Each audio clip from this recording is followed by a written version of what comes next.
I'm divorcing you because my mistress is pregnant with a boy. A defective product that can't bear a son should get out. Mistress? You mean that woman? I pointed at the woman next to Samuel. Then, she retorted with displeasure. I'm not just any woman, I'm Natalie. How rude of you. Exactly, which is why I'm dumping her. Both Samuel and Natalie laughed. I was taken aback. How can they so brazenly talk about having a mistress? Normally, that's something you'd hide. And now they're joking about divorcing because the mistress is pregnant? There's a limit to how much you can jest. Does he have any idea how much I've been putting up with? Well, this divorce actually works out in my favor. I have plenty of evidence, and he's admitted to the affair. I'll gladly dump such a husband in exchange for a hefty alimony. I'll make sure he hits rock bottom, so he better brace himself. Clenching my back teeth, I headed to my room. My name is Michelle Brown. I'm a 43-year-old stay-at-home mom raising 4 daughters. My eldest, 11, and the second one, 9, are school-aged, so they can handle most things by themselves. But the youngest 2 are 5-year-old twins, still requiring a lot of care. Still, I keep reminding myself that this phase of constant caregiving is only temporary. Thinking this way makes me cherish these precious days even more. You might think we have a happy family life from this conversation. But that's far from the truth. My parents-in-law, who live with us, are constantly critical of me, and my husband Samuel hardly ever comes home. Our marital and family relations are terrible, to say the least. Samuel is probably cheating on someone out there. I've even hired a private investigator to track his activities. But the girls need their father. With that thought, it seems impossible to just get a divorce. The frustration inside me keeps growing. I feel that if we weren't living with my parents-in-law, things might not have turned out this way. It's something I regret, but at the time, there was nothing I could do. Samuel and I met through a mutual acquaintance. Back then, I was working as a hairdresser at my mother's salon, and I was close with a lady named Anna from the neighborhood. There's a man around your age at my favorite jewelry store. Anna started like that and began telling me about this man. His name was Samuel Brown. The heir to a jewelry business. An elite graduate, he was too busy with work to meet women. Why don't you meet him? Someone like me and an elite like him? We're not a match. Just meeting should be fine. Eventually, I couldn't refuse and agreed to meet Samuel. Surprisingly, we hit it off. I was impressed by his fondness for children and his smart, elite demeanor. That's how we started dating with marriage in mind. Later, when Samuel proposed, I accepted his marriage proposal. However, when I went to Samuel's parents' house to announce our marriage, his father said to me, "Our family runs a business. Both my wife and I are busy, so we need a daughter-in-law who can handle household chores. I've been living with my mother, and I do all the housework." Hearing this, my mother-in-law's demeanor changed. "Oh. If you're good at housework, why don't we live together? It'll be convenient for both of us, right?" I was taken aback. I couldn't understand how it would be convenient for anyone. But before I knew it, the decision to live together was made. I regretted it, but it was too late to change anything. Samuel seemed to agree with the arrangement. I thought, once things settle down, I can bring up living separately. Samuel will be on my side, right? I compromised with these thoughts. That was a big mistake. As soon as we got married, my mother-in-law dumped all the household chores on me. "Michelle, I have to go to work, so please take care of the cleaning and laundry." Yes. My mother-in-law was technically an employee at her husband's company. But it was just for show. Basically, she shoved the housework onto me and went off to enjoy herself. The atmosphere at home never really allowed for a conversation about living separately. Resignedly, I sighed. Still, I could tolerate being burdened with household chores, especially since Samuel's income was good and I became a stay-at-home mom after our marriage. So, I diligently took care of the housework, though I grumbled about it. However, one day, my father-in-law made a request. "We're in a bind because one of the part-timers can't make it. Can you help out at the jewelry store?" His company, which dealt in jewelry sales, had both wholesale operations and its own retail stores. Basically, he was telling me to work as a salesperson at one of these stores. I was displeased, but living with him made it hard to refuse, without worsening the atmosphere at home. Reluctantly, I agreed to help out. This turned out to be my second big mistake. Once my father-in-law saw I was willing to help, he repeatedly asked me to assist with the company's work. I had missed my chance to refuse and ended up doing whatever he asked. Honestly, I had even considered divorce. Then, I discovered I was pregnant.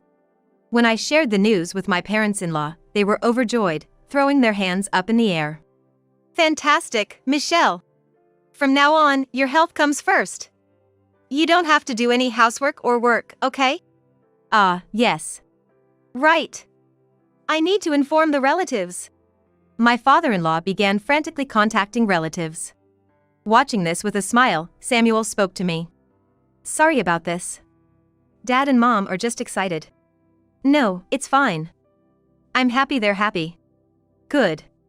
Just focus on delivering a healthy baby. Samuel's words were the most encouraging. From that day, my life changed drastically. The household chores, which had been thrust upon me, were now taken over by my mother-in-law. Meanwhile, I was treated like a princess, with everything done for me. My father-in-law didn't ask for help with work anymore. Looks like I can have a peaceful childbirth now. Relieved, I gave birth to a healthy baby girl a few months later. However, when my in-laws came to see the baby, their faces fell. Anxiously, I showed them the baby. Look, a healthy baby girl. I've named her Catherine. Oh, I see. That's a nice name.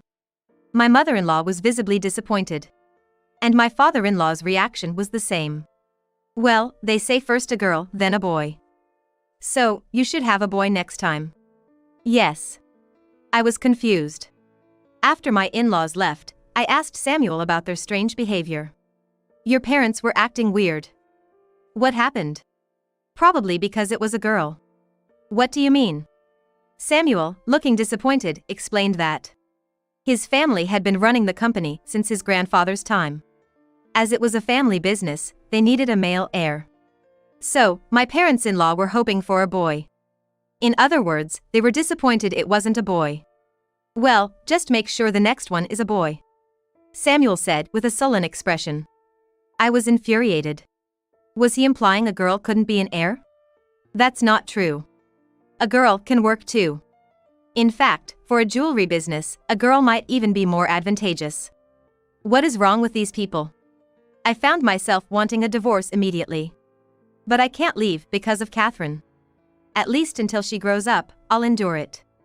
After being discharged from the hospital, I returned home. My life reverted back to what it was before pregnancy. Every day, I'm burdened with both household chores and work. And now I have to take care of Catherine as well. I lived each day gritting my teeth. Eventually, I became pregnant again. But it was another girl. I named her Christina, but neither my parents-in-law nor Samuel showed any interest. A few years later, I got pregnant for the third time. Only to find out it was twin girls. Predictably, my parents-in-law and Samuel showed no interest. Worse, they continued to dump housework on me. Even after giving birth to the twins, nothing changed.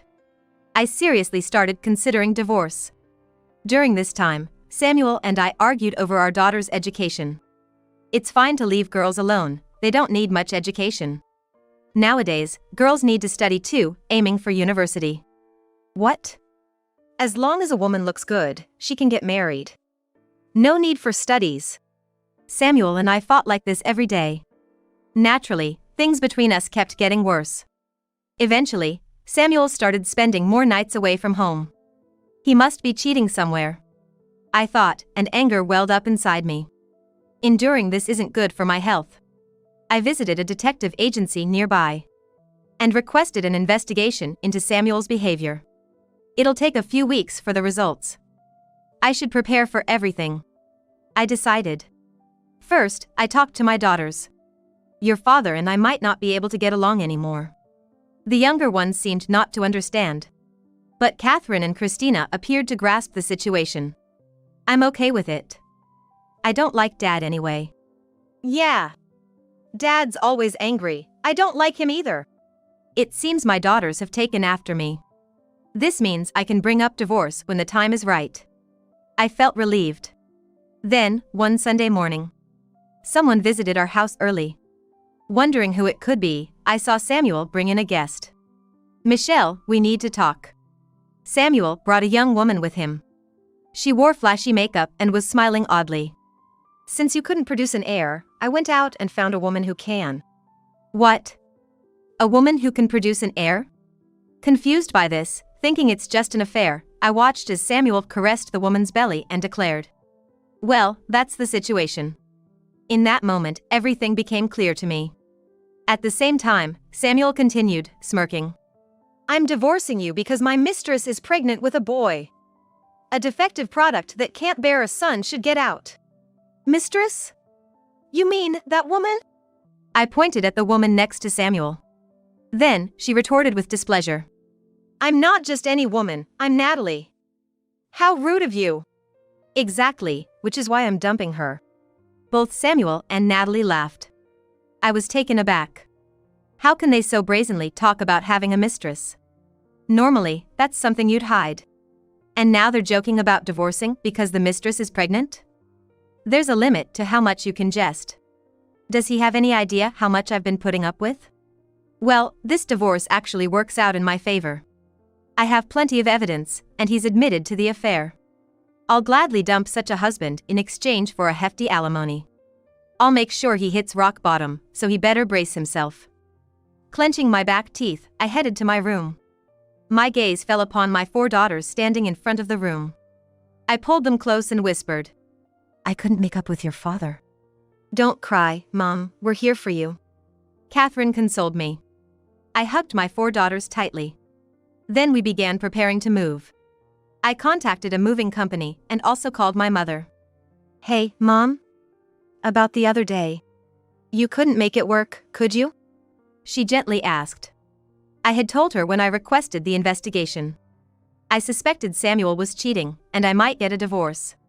"Yeah, well. Then it's going to be tough from here. Come back home immediately. I'm getting everything ready." "Thank you, Mom." After that, I moved back to my childhood home with my 4 daughters. Although I had been worried, the girls didn't seem downhearted. In fact, they were even excited about going to their grandmother's house. However, that wasn't the end of it. There were still matters of child support and alimony to be resolved. Back at my parents' house, I can resume working as a hairstylist. But realistically, I need child support to make ends meet. I hope Samuel will agree to a reasonable settlement. That was my only concern. After moving, I started discussions with Samuel about alimony. But as expected, we were at an impasse. "You're divorcing me because I cheated. You couldn't have a son, that's why. I did nothing wrong," Samuel said defiantly. Does he not see his affair as wrong? His childish attitude was exasperating. Eventually, months went by without any resolution. And Samuel barely answered my calls anymore. Do I have to go to his company? I wondered. Just then, my phone rang unexpectedly. It was Samuel. "Michelle, can you talk right now?" "After all this time avoiding me, now you want to talk?" "How convenient for you." I snapped back, irritated. Samuel fell silent. Realizing I might lose this chance, I continued, hoping he wouldn't hang up. "So, what did you want to talk about?" "Well, would you consider remarrying me?" I thought I had misheard him. So I asked again. "Did you just say remarry?"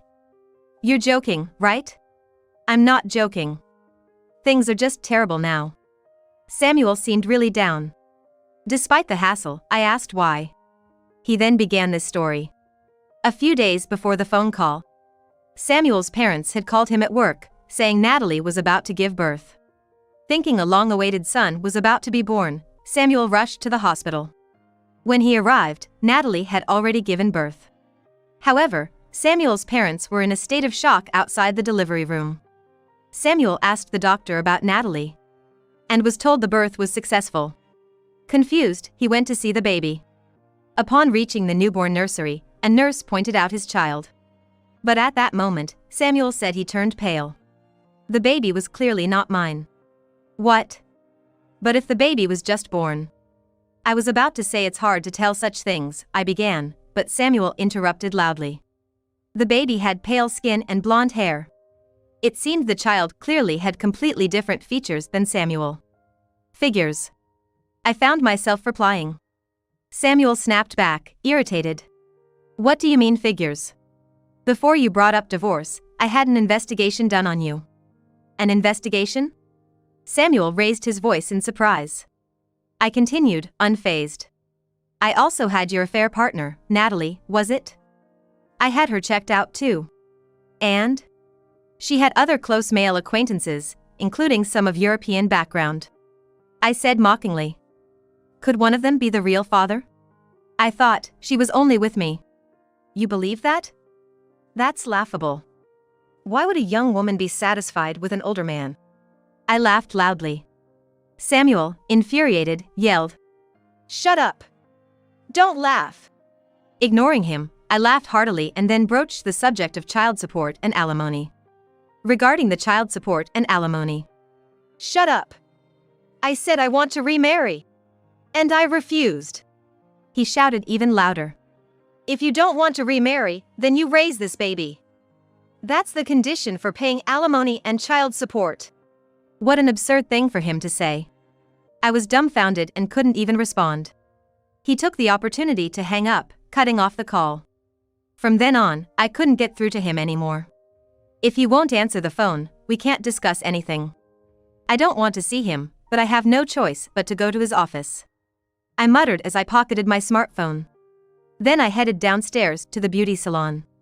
There, Anna, one of our clients, was waiting. My mother was attending to another customer nearby. I approached Anna with a business smile.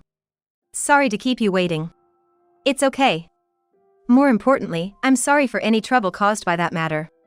Anna said, carefully avoiding mentioning Samuel's name. No, it's fine. Just having some issues with the alimony. Are you really okay? Anna looked at me with concern. I masked my feelings with a forced laugh. He doesn't think he's done anything wrong, so it seems he has no intention of apologizing. That's tough. It would cause an uproar online, but I don't plan to blow things up that much. I answered with a laugh. Then, I noticed my mother's customer eavesdropping. If bad rumors spread, maybe that's for the best.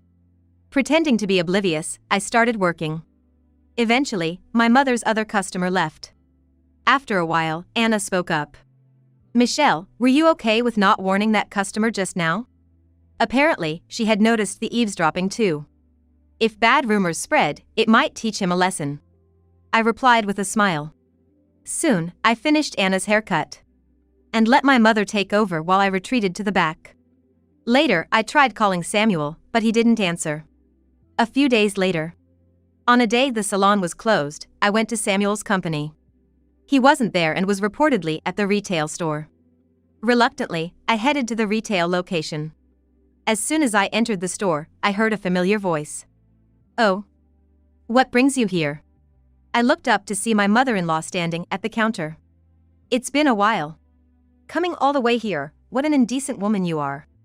She retorted, though her strong words belied a somewhat haggard appearance. It seemed the revelation about Natalie's child not being Samuel's had affected her greatly. I smirked and addressed her. Can't help it, can I? Since he keeps running away. What did you say? I just want to be compensated. How do you plan to take responsibility? My words caused a stir among the customers in the store. Realizing the situation, my mother-in-law started to panic. Stop this, right here, please. But money can settle this, right? That's better for everyone, isn't it? I said, deliberately provoking. The atmosphere grew tense as the onlookers began to murmur. Unable to bear it, my mother-in-law pulled my hand and led me to the back of the store. There, Samuel was working. She called out to him. Samuel, you have a visitor. Samuel looked up. The moment our eyes met. Michelle? I had to calm myself since you were ignoring me so much. No, I wasn't ignoring. I mean. Samuel was clearly flustered. I couldn't help but laugh. So, about the child support and alimony, what's your plan? That's, well. You can afford it, right? Future company president. I teased. And then, Samuel seemed to give up, slumping in defeat. All right, I get it. I'll pay. This marked the beginning of our discussion about child support and alimony. However, this wasn't a detailed negotiation. In fact, the calculations for the alimony and other payments were already completed. All that was left was for Samuel to sign an agreement. He had been avoiding this because he was still fixated on remarrying me. My presence here was to utterly dismiss any notion of us getting back together. I watched, almost amused, as Samuel signed the papers. As I left the place, I was approached by someone. Turning, I saw Natalie standing there, her clothes tattered. A far cry from how she looked that day. "It's been a while. What happened to you? You look a mess," I said, almost teasingly. Natalie bristled at my words. "It's your fault. Because you wouldn't take the baby." Natalie had been kicked out by Samuel because I refused to take care of her child. And now she was blaming me for her plight. She didn't seem to understand that she had brought this upon herself. Anyway, I didn't want to be the one receiving her complaints. So, I diverted her attention. "Don't blame me. Why don't you just ask Samuel for alimony?" "But, Samuel is angry because he found out that my child isn't his," Natalie said, looking downcast. I smirked. "I'm sure he'll listen to you now." He was in a good mood, considering he listened to me. Of course, this was a lie. But, if Natalie went into the store, it would surely cause a scene. And following our earlier exchange, this would lead to more trouble. Samuel's company's reputation would plummet. That's what I was thinking. "Really? Then I'll go," Natalie decided and walked into the store. I watched her go and then walked away from the store. I didn't check what happened, but that night, the local news reported a woman causing a scene at the store. That'll teach her a lesson, I thought to myself smugly. However, a few days later, things took an unexpected turn. It was a few days after I had met with Samuel. I was preparing to open my shop when the phone rang. "Thank you for calling. Is this for a reservation?" I assumed it was a customer and replied with the usual phrase. But on the other end of the line, amidst the noise of people, I heard the voice of my mother-in-law. "It's not a reservation. What have you done?" Are you Samuel's mother?" I asked, taken aback. Her voice grew louder. "It's your doing, isn't it? Right now, people are swarming the store." "What? Are you saying the store is popular?" "No. They're all here to cancel their orders." Suddenly, the call ended amid a burst of loud voices. I was baffled. Reluctantly, after informing my mother, I headed to Samuel's company's store. Approaching the store, I saw a massive crowd. Samuel and our parents-in-law were trying to calm the gathered people. Soon, my mother-in-law spotted me. At that moment, she raised her voice loudly. "What are you going to do about this?" "What's happening here? There are rumors of bankruptcy. And it's all your fault." I was clueless, having no idea what she meant. So, I asked her to explain everything from the beginning. Here's what she told me. On the day I visited the store, a customer had come in. They had purchased some jewelry but then started insisting on canceling it. My mother-in-law, who hadn't yet ordered the product, readily agreed to the cancellation. However, the number of customers wanting to cancel gradually increased, eventually leading to a crowd. Hearing this, something clicked in my mind. I decided not to mention my suspicion but to ask the reason instead. Why did this happen? Some rumors on the internet are saying it's dangerous. As we spoke, the crowd pushed me away, separating me from Samuel and his mother. Eventually, I had to leave the scene. It was only a few days later that I learned the full story. Here's what happened. The catalyst was a conversation at my beauty salon. On that day, a client overheard my conversation with Anna. That person anonymously posted online. "There's a dispute over alimony involving the son of a jewelry company president." They probably thought it was safe to post anonymously. Initially, that alone wasn't a problem. However, a few days later, I had a public argument with my mother-in-law at the store. Someone who saw this wrote a similar post online. "There's a commotion at a certain jewelry store. Something about alimony." The final straw was Natalie's incident making the news. After that, it was easy to identify the company in store. As expected, they were identified, and rumors started circulating that the store was in trouble. The rumors led to the company being on the brink of bankruptcy, with customers rushing to cancel their orders. It was like the old-fashioned bank runs.